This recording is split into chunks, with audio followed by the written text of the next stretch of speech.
Meaning of disapprove. Disapprove. Disapprove. Disapprove. Disapprove. The term disapprove means having an unfavorable opinion or negative judgment about someone or something. It is the opposite of approving or showing support. When someone disapproves, it implies that they find fault or disagree with a person's actions, behavior, or ideas. Disapproval can lead to consequences such as social rejection, criticism, or punishment.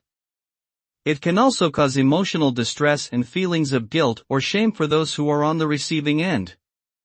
Overall, disapproval has a negative impact on relationships and can create tension and conflict between individuals or groups.